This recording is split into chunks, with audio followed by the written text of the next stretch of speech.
Hello everyone, how's everyone doing? It's me, Auru Sanchez. Oh, you want me to introduce myself too? Yes, please. Wow. Okay, I'm Eliza Sanchez. We hope you guys are doing amazing. Today we have another great question that you guys sent us and we really appreciate it. But before we get to that, please guys, follow us on this channel, Conversation Guru.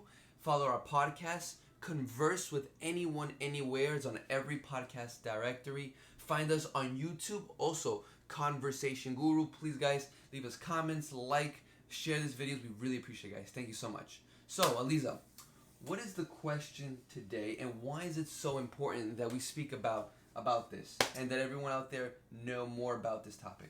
Well, the question that we're tackling today is how to get over a relationship. Okay. Now, this is hugely important because it not only affects your own mental space in the moment, like how you feel about yourself and everything like that, but also your future relationships. Like, if you can't get over a past relationship, how are you going to have a good relationship in the future? Like, it just doesn't work. You have to be able to get over it in order to have that future relationship in the future, which has huge effects on everyone's life. Like, a relationship changes a person's life. So it's a really important topic. What do you think? You know, it's interesting. I was reading a while back, and they said that they've done studies, and on average, it takes about 11 weeks. 11 weeks for a person to get over a relationship. Oh, wow. Now, of course, there's a lot of things that can come into play, like how long was this relationship? That's true. Like, was it 5 years, a year, 6 months? But on average, they say it's about 11 weeks. But when it comes to a marriage, after let's say a divorce, it takes about 18 months to get over that divorce. Wow. So yeah, so we know that this is a very important topic because when you get over a relationship, of course, the longer, the harder it is, right? Again, it can affect you mentally, work-wise, physically. It can affect you in so many different aspects.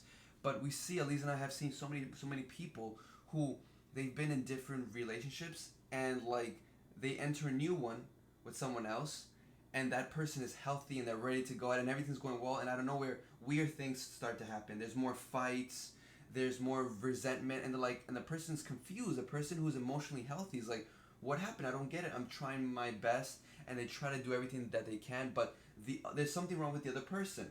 Of course, there's different things, but this could be one of them.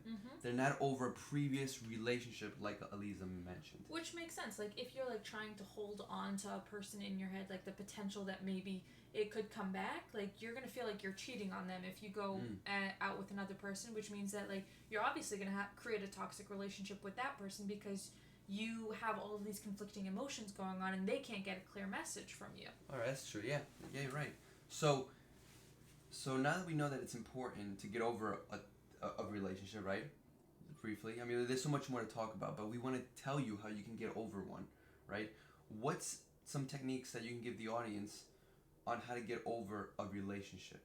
Like, we know that it's not easy, but what are some techniques?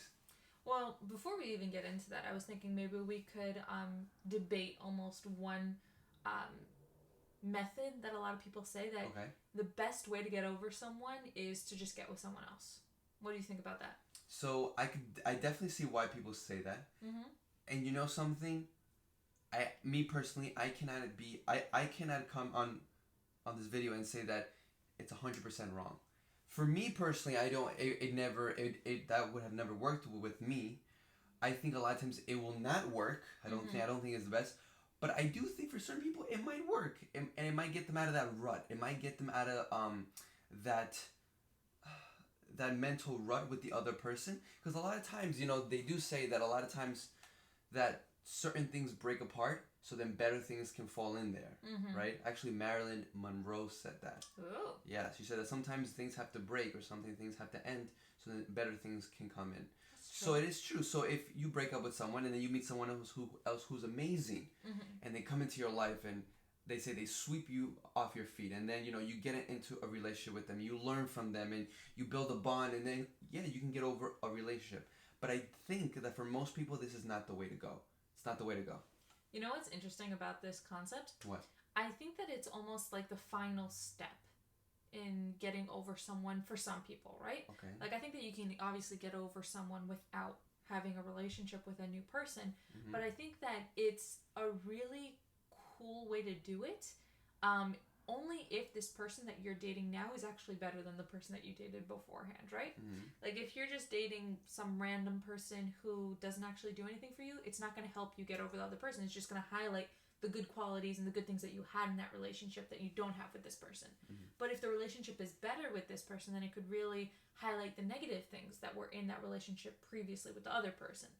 But I do think that before you can get into that relationship, you have to be in a space where you're trying to let go of that person. Like you're actively doing things to let go of the previous relationship. Like you can't just like break up one day and the next day get into a new relationship and expect that to do all the work for you, right? I think that you do need to take some time and really try to separate like the cogs of your mind from this person and then reattach to this person.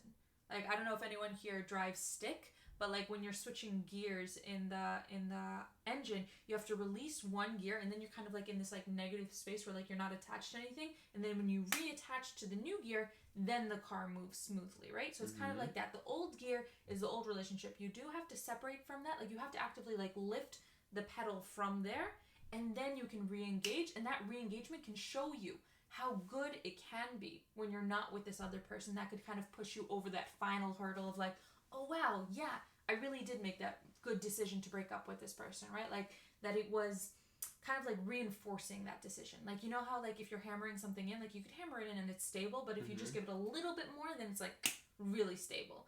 I think that when you have that relationship afterwards, that's what really stabilizes that decision of like, yes, I made a good decision to break up with this person and I'm happy with it.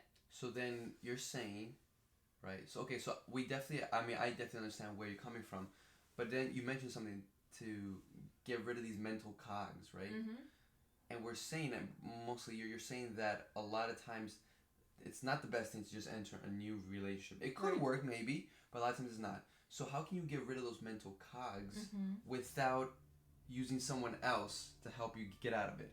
Well, the first thing, like the first step, I would say, is very much distance, right? Like if an alcoholic is trying to get over or trying to create kind of like a stability there, they have to separate themselves from alcohol. You have to kind of remove the temptation, because right after you break up, there's all of these feelings, right? There's these like insecurities, these like, oh my gosh, should I have done it? What about all of these good things? And all of these memories pop up in your head, right? Correct. And if you're like in close proximity with this person, like it's much easier to kind of like fall off the wagon and get back with this person, right?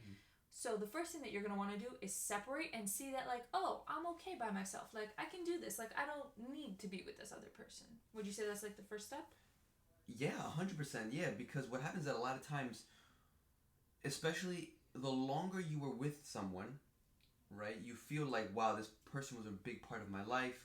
We used to do things together, or I depended on this person for whatever, for this reason or for that reason, right? So you need to prove to yourself mentally, right, mindset-wise, that hey, just like we said, hey, I can do everything on my own. Everything's gonna be fine. I'm not dying, right? But you have to go through like the grieving process, as they say, the grieving process, and that's a great step to distance yourself from this person, or people similar to this person, or this type of stimulus, because you're gonna go through a lot of emotions, because love is messy, right? You're gonna go through all these emotions, like all this grieving process, and a lot of times, well, some people do it better alone. Other people do it better with like their best friends.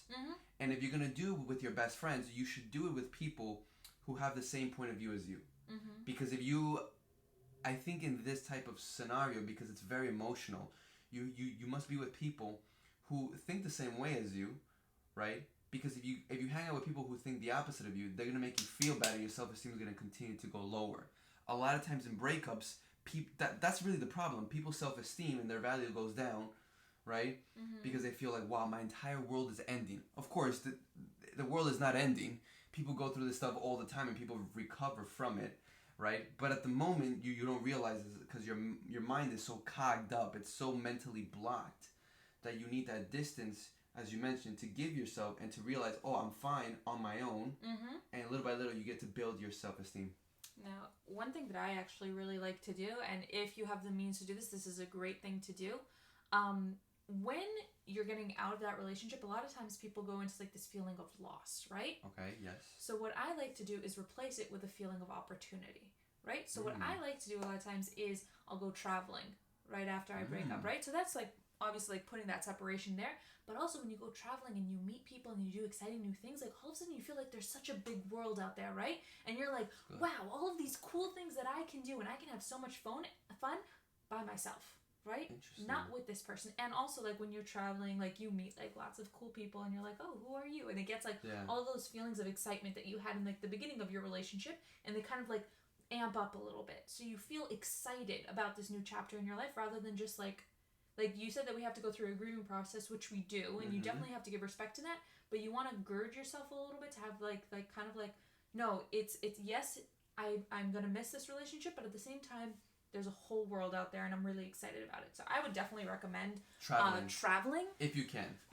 That's what I did after any like relationship, or most of them, that it was, and it helped me a lot to be excited about this time period rather than like depressed, you know? Interesting. And when you say travel, are you saying like to a different country, or like if you don't have the means, can it be like another state? Like what just... I would just say go somewhere where you don't know so many people, because also what happens is when you're with a lot of people who know you, like a lot of times people, if they stay in their own communities, they'll stay in their house with maybe their closest friends who get it, right?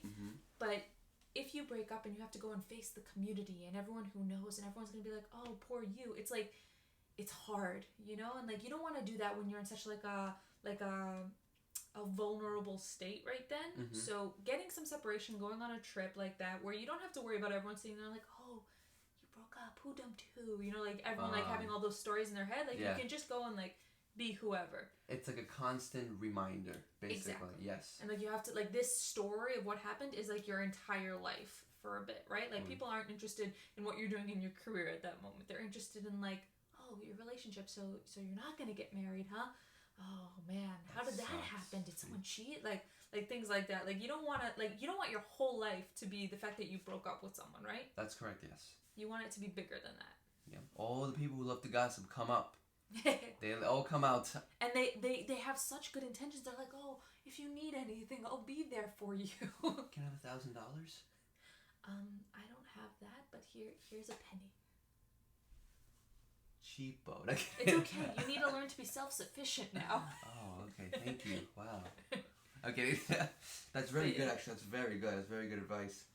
I think if you cannot, have the means to travel, or you don't have the time either because of school or work or whatever. Do new things then. Things you haven't done before. Do new things.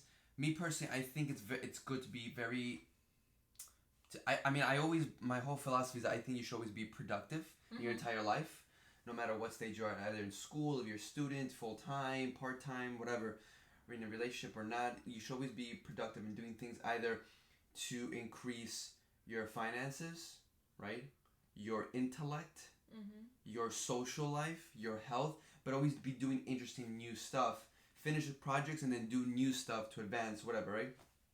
But I think especially when you break up, you should definitely either engage in new projects or start something immediately because the whole point is to get your mind off of it. Like the worst thing you could do is stay home and eat ice cream and watch Netflix. No, because of course that's what you want to do. You just want to stay and just not do anything, but you need to force yourself to leave your house, to leave your home. Can I give a caveat to that? Go.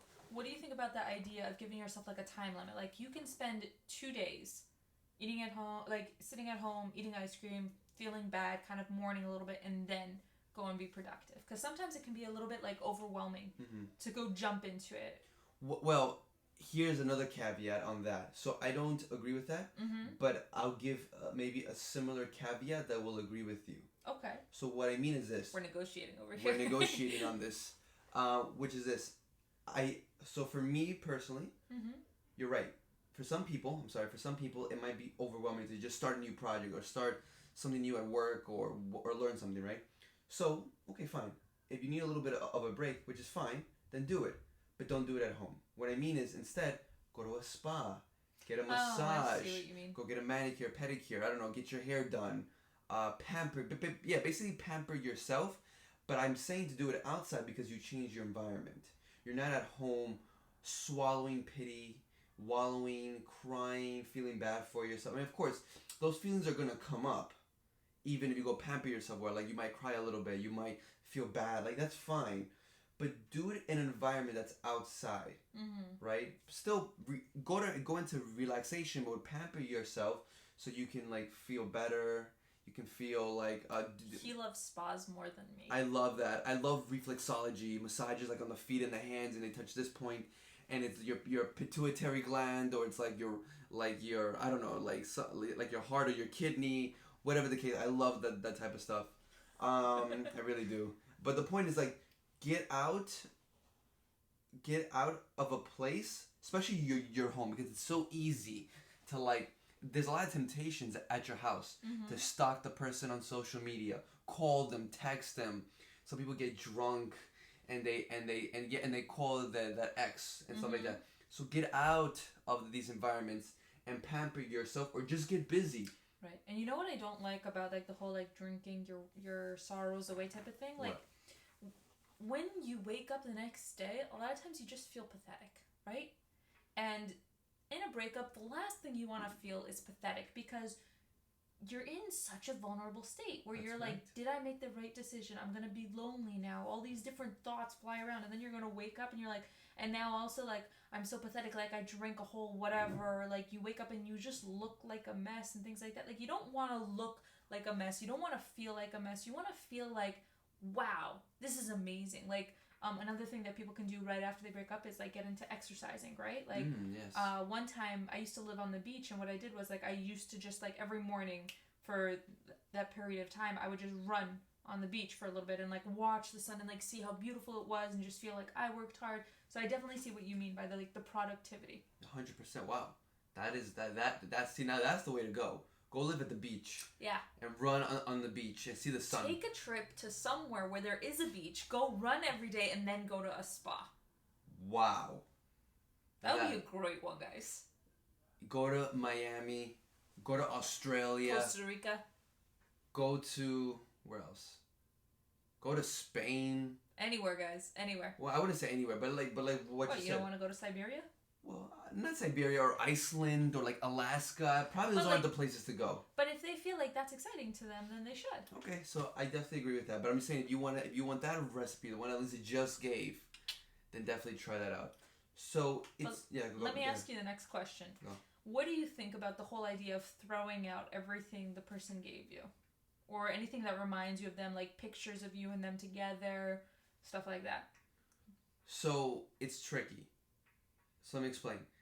Because it really depends. Now, for example, some people, right, when they break up, they eventually get back together, right?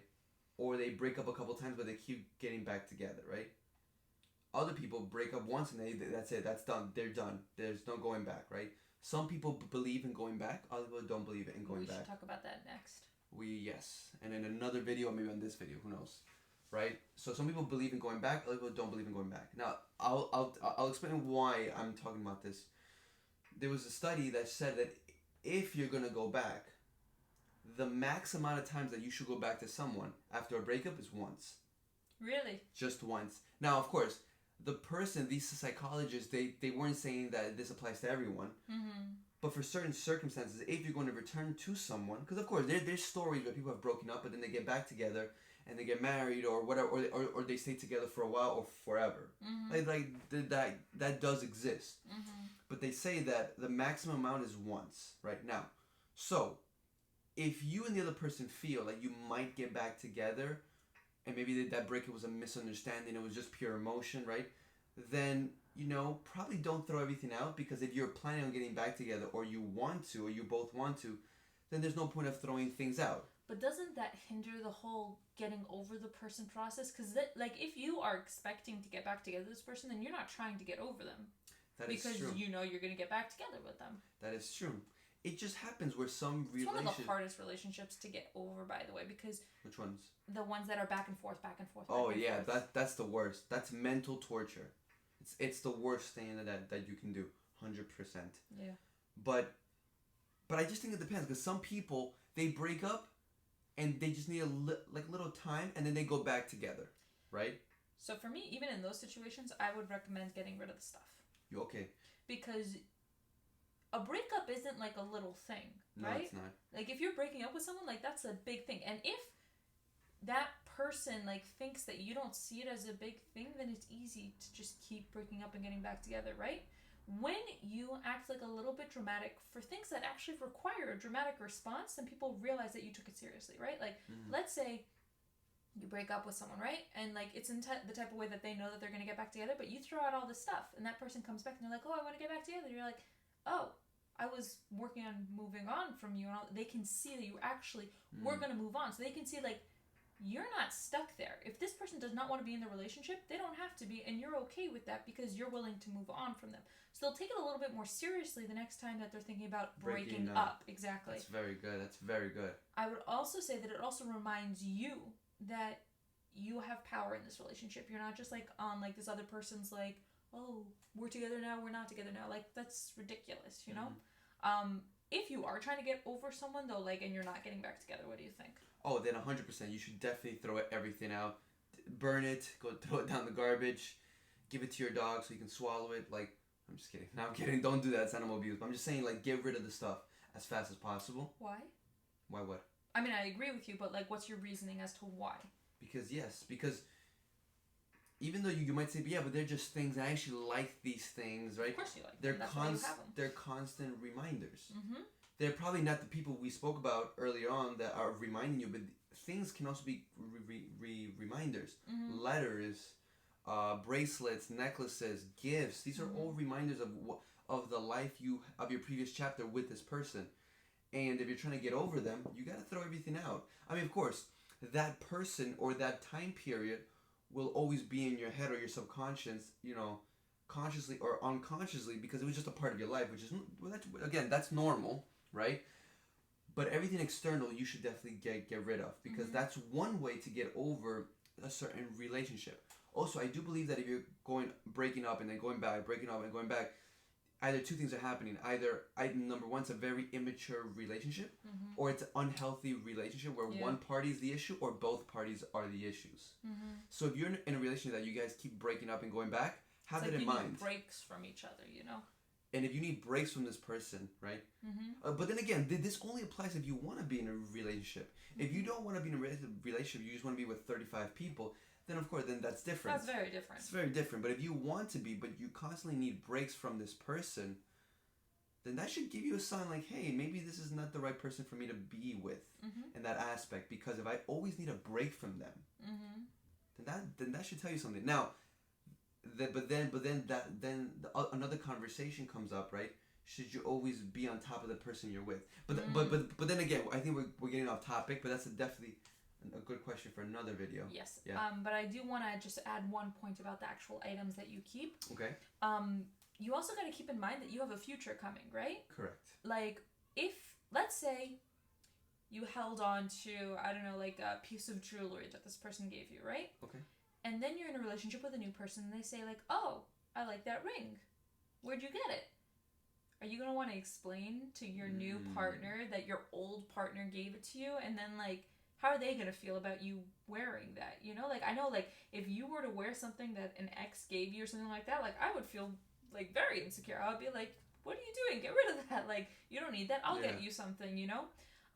So it's kind of like also like respect for your future. Like you don't want to use something that's going to like kind of create issues. Like even if it's not a big issue, just like why create even a small hurdle for your future relationship, you know? Yeah, of course. Yeah, because if the person is wearing something from the previous chapter, they're like, why do you have to wear that? Are you trying to get back with them? The person's going to get jealous. They're like, you're right. Yeah. It's like, hey, why do you have to wear that? And then like, let's say they give you like whatever type of answer, and let's say that you're like, okay, fine, whatever, but you're really not fine with it. Every time you see that ring or that piece of jewelry or that gift, it's gonna make you think. Memories. No, but it's gonna make the other partner, the new partner, think, this came from the ex. Who is that person? I have to find them. Why are they still holding on? What are they hiding? And so many questions and like so many conflicts will arrive. They're gonna come up because of this one gift. And if you see this, right, you need to have a serious conversation with the person you're going out with, or you have the relationship with. And also, if you can't let go of those things, you gotta have a serious conversation with yourself if you actually moved on. Yeah. Did you move on? Maybe 80% moved on. How much did you actually move on, and why? Why do you still need to hold that piece of jewelry or that gift that that person gave you. Like, it makes a lot of sense. I think there's so many different techniques on how to get over people, right? I really think that there's a lot of ways. Yeah. But I think the hardest part is the beginning. Yeah. Of course, I think that's the hardest part is the beginning. Mm-hmm. And if everyone knows that that's the hardest part, now it's about what you're going to do and get out of your comfort zone to get over the beginning part. Because then after that, it gets easy. Yeah, but let's talk about that after part Okay. a little bit, because I think a lot of people talk about the beginning part, but not what to do after. Okay. What do you think, like, is the next stage of what a person should do? Like, they threw out all the stuff, Mm-hmm. they went on the trip, they went running on the beach, and they went to the spa. Okay. They're back home now. Now what do they do? What's the time frame? Like a week, a month, like a day? Let's say it's like 2 weeks. Like 2 weeks? Yeah. Well, you gotta be now. Let's say after you do all that stuff, right? You just gotta continue being consistent. Mm-hmm. Being consistent with what's helping you get over the person. Right. And just be consistent on what's helping you. Like, you have to realize, like, what new thing have you implemented in your life now that's helping you get over this person. Just be consistent with that and stay busy. Mm-hmm. And stay busy. And also another thing I think you should then realize, right, is everyone has 7 parts to their lives. 7 parts. 7. Health, social, family, intimacy, finances, intellect, and career, right?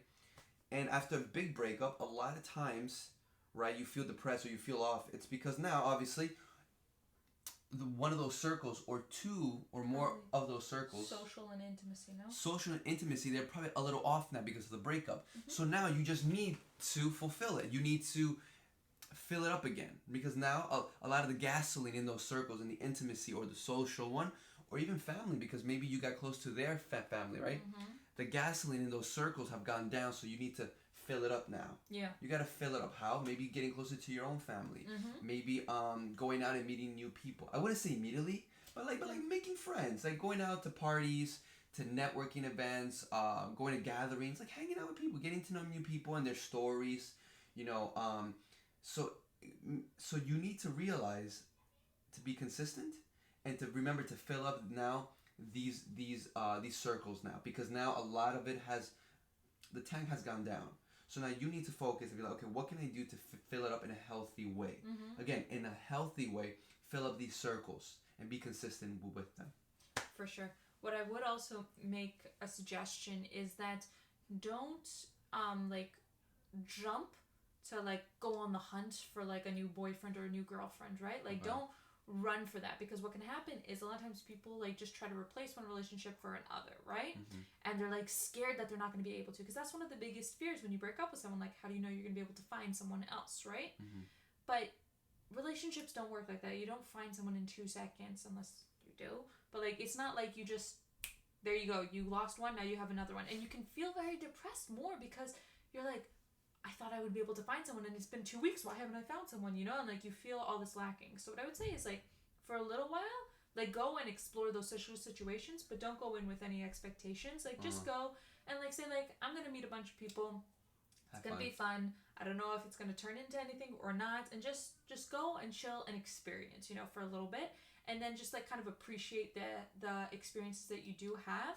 And then once you feel like you've kind of like built up like a lot of new experiences, a lot of new friends, things like that, then I would say you can kind of like, once you're a little bit more confident in yourself and you're not like getting that like thought in the back of your head like, am I gonna find someone? Am I gonna find someone? Then you can start looking again, like officially. Like if it happens beforehand, great. Like that's not something that you should prevent, but I wouldn't actively search for a new person exactly right away, you know? You remind me of something, and I'm gonna probably end my portion with this, which is something that you're mentioning. Like, let's say you do, like, you know, you're just meeting a bunch of people and then you find someone you really like them and they like you, right? But let's say it's kind of too close after this, right? What I would suggest, and I think it's very smart, is that let's say you start to realize that you start getting close to one person. You be very honest with the person and say, listen, I like you, and I know you probably like me, you know, try to figure that out. But I just wanted to let you know that I just did break up with someone this amount of time. Now, of course, if it's been 3 years, don't bring it up. Or like, but I would say maybe anywhere like from 6 months or less, right? Say, listen, I just broke up with this person. I'm getting over them. I really like you. I want to continue hanging out with you. Just want to take things a little slower. Because I'm getting over this other person and I'm accomplishing it. And I really enjoy your company. I really like hanging out with you. Can we take it slow? Now that will do a couple things. If the person really likes you, and they'll understand, like, okay, yeah, no problem, right? Let's take it slow, and we'll be friends, and we'll see what happens. So now you have that, or it can filter people out, right? They'll be like, maybe the person hears it, and they're like, you know something, I'd rather not continue this because I don't want to be with someone who just broke up with someone. It's dangerous. So now you filter out people in a healthy way, and you were honest, and there's no lying. Yeah. Because what happens is a lot of times you find someone that's so good a little time later, and you're like, should I tell the person that I just broke up with them? But this person is so good, I don't want to lose them. So they immediately just get into a relationship, right? But that messes up that relationship because then you have issues because you're not fully over the other person, and then they're like, I don't get what's going on, and you already lied about it. And then like when you tell the truth, they're like, why didn't you tell me? And it turns into like a whole like tornado of issues. So it's better to just be upfront, and like you don't have to say it in a way like, oh, you know, my heart is still with this other person, and like, wow, we broke up, but like I really want, like, you don't have to say it like that. You can be like, listen, I broke up recently. I'm getting over them, and I really, really am interested in where this can go. I want to take it step by step. Do you think we could do that? Really, you are interested? I am. You want to marry me? Well, that's your ring. Oh, never mind. All right then. But yeah, you could, like, it's not a big reason for someone not to pursue things with you if they are serious about you. What do you think? Yeah, I 100% agree. That would be my last suggestion, the one I just gave, because I've seen it actually happen a lot. Or because you find someone and you don't want to lose the opportunity, you just jump into it. But then you lose it. But then if you're really honest, you're upfront with the person, you tell them what's really happening, there's a very good chance that they'll understand. They're like, okay, you know something? And also, you'll be able to tell, quick hack, you'll be able to tell if they really like you or not. I mean, that's true. You'll be able to tell if they really like you. Someone who really likes you, like, they'll understand, and they'll be like, you know something? I'll wait. Let's continue hanging out, and let's see where it goes from there. So, yeah. Exactly. And also they'll appreciate the honesty. All right, guys. Thank you so much. We really appreciate it. Please, guys, follow us. Like these videos. Share it. And please send us your questions. We send love us questions. We really, really like them, guys. Any last words? I'm going to give you guys a metaphor. A relationship is kind of like when you hold like a tennis ball in your hand, right? It needs to have movement, though. If you hold the tennis ball like this, there's no movement, it suffocates, you squish it, right? It doesn't work. If you hold it like this, it can move around a little bit and you can play with it. So the same thing with a relationship. You can't hold it like this. If you hold it too tight, it's not going to work. You can't hold on to the old person too tight. You can't try to get the new person and just be like, oh, I'm not going to tell you anything and I'm going to control every aspect of this relationship.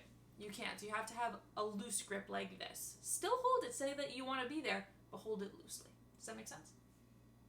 That is probably the best ending of a video. I hope so. All right, guys. Let me know if it makes sense. Take care, guys. Thank you, guys. Bye, guys. Till next time.